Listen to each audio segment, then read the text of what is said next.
Viaje al centro de la Tierra, de Julio Verne. Traducido por Antonio Ribot y Fonseré. Capítulo primero. Un domingo, el 24 de mayo de 1863, mi tío, el profesor Lidenbrock, volvió precipitadamente a su modesta casa, número 19, calle de Koningstrasse, que es una de las calles más viejas del antiguo cuartel de Hamburgo. La buena Marta creyó, sin duda, que se había aquel día atrasado mucho en sus funciones culinarias, pues apenas empezaba a cocer el puchero en el hornillo. Bueno, dije yo para mi capote, si mi tío, que es el más impaciente de los hombres, llega con hambre, armará la de Dios es Cristo. ¿Ha venido ya Mr. Lidenbrock?, exclamó la pobre Marta azorada, entreabriendo la puerta del comedor. Sí, Marta, pero la comida no falta a su deber no estando aún cocida, pues no son las 2. La media acaba de dar en este momento en San Miguel. ¿Cómo pues ha vuelto ya Mr. Lidenbrock? Él nos lo dirá si quiere. Ahí está. Yo me escurro, señorito Axel. Vos le haréis entrar en razón. Y la buena Marta se metió en su laboratorio culinario.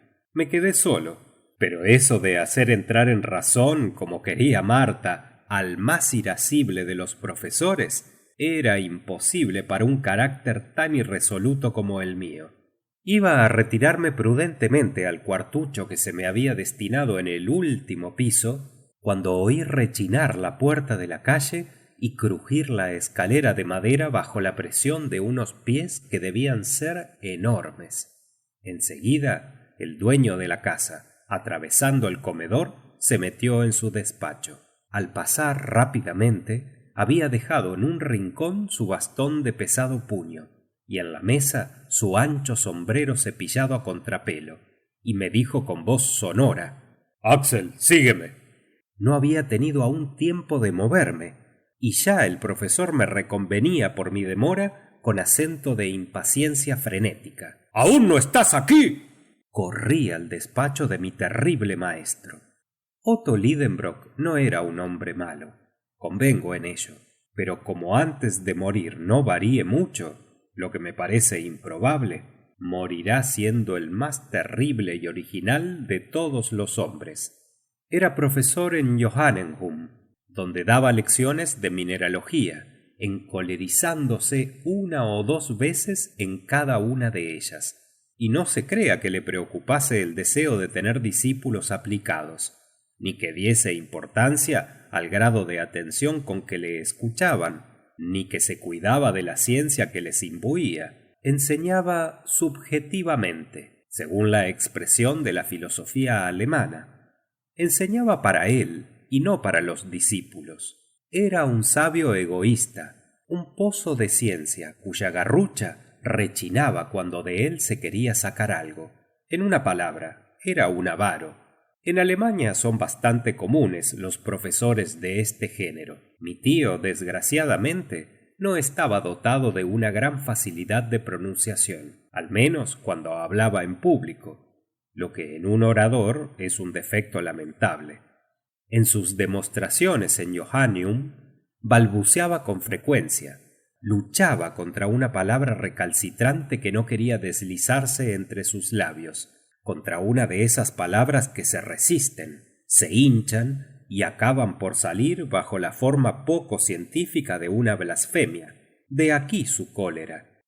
Y sabido es que en mineralogía hay denominaciones semigriegas y semilatinas difíciles de pronunciar, nombres rudos que desollarían los labios de un poeta. Estoy muy lejos de hablar mal de esta ciencia, pero delante de las cristalizaciones romboédricas, de las resinas retinasfaltas, de las gelenitas, de las fangasitas, de los molibdatos de plomo, de los tungstatos de manganesa o alabandina y de los titoniatos de zircona, permitido está a la lengua más suelta equivocarse y tropezar. En la ciudad era conocido el disculpable achaque de mi tío, del cual se prevalían algunos malintencionados para divertirse a su costa en los pasajes peligrosos, lo que le sacaba de sus casillas, y su mismo furor aumentaba las risas, lo que es de muy mal gusto, hasta en Alemania. Y si bien había siempre una afluencia muy considerable de oyentes en la escuela de Lidenbrock, ¿cuántos asistían asiduamente a ella sin más objeto que el de burlarse de los arrebatos de cólera del profesor? Como quiera que sea, no me cansaré de repetir que mi tío era un verdadero sabio. Aunque rompía algunos ejemplares mineralógicos por no tratarlos en sus ensayos con bastante delicadeza y mimo, unía al genio del geólogo el discernimiento del mineralogista.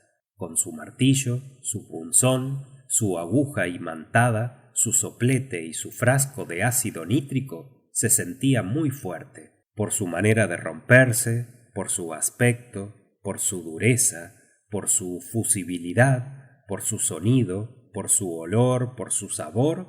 Clasificaba sin vacilar un mineral cualquiera entre las 600 especies que cuenta la ciencia actualmente. Así pues, el nombre de Lidenbrock gozaba de celebridad en los gimnasios y asociaciones nacionales. Monsieur Humphrey Davy de Humboldt, los capitanes Franklin y Sabine, al pasar por Hamburgo, no dejaron de hacerle una visita. Monsieur Becquerel, Evelman, Brewster, Dumas, Milne Edwards, Saint Clair Deville tenían gusto en consultarle acerca de las cuestiones químicas más palpitantes. La química le debió en realidad algunos buenos descubrimientos, y en 1853 apareció en Leipzig un tratado de cristalografía trascendental, en papel de marca mayor con láminas, que no llegó, sin embargo, a cubrir los gastos de impresión. Añádase a lo dicho que mi tío era conservador de un museo mineralógico, perteneciente a Mr. Struve, embajador de Rusia, el cual museo era una preciosa colección, famosa entre todos los sabios de Europa. Tal era el personaje que me llamaba con tanta impaciencia. Figuraos, un hombre alto, flaco, con una constitución de hierro, una salud a toda prueba y un continente juvenil que parecía quitarle 10 años de los 50 de que no bajaba. Sus grandes ojos giraban incesantemente detrás de unas antiparras considerables, y su nariz, larga y estrecha, se asemejaba a una hoja afilada. Los que se divertían a sus expensas aseguraban que la tal nariz estaba imantada y atraía las limaduras de hierro. Pura calumnia. Lo que atraía su nariz era rapé en abundancia, para no mentir.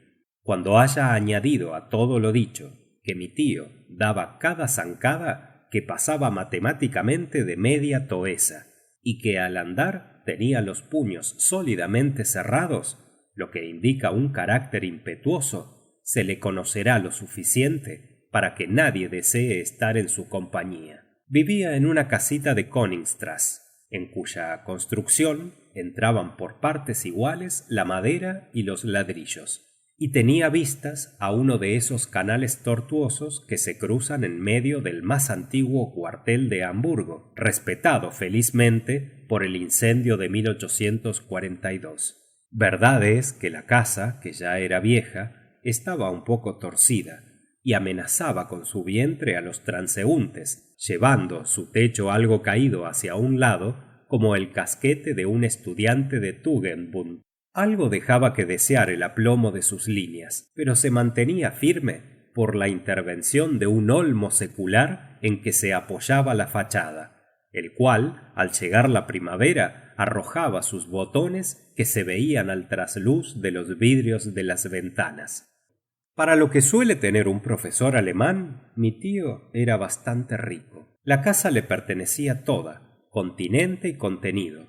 El contenido consistía principalmente en su ahijada, Grauven, joven birlandesa de 17 años, Marta y yo.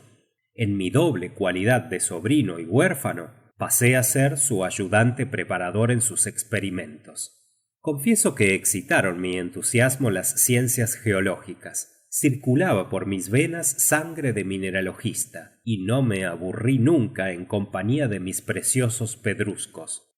En resumen, se podía vivir felizmente en la modesta casita de Königstrasse, no obstante el carácter impaciente de su propietario.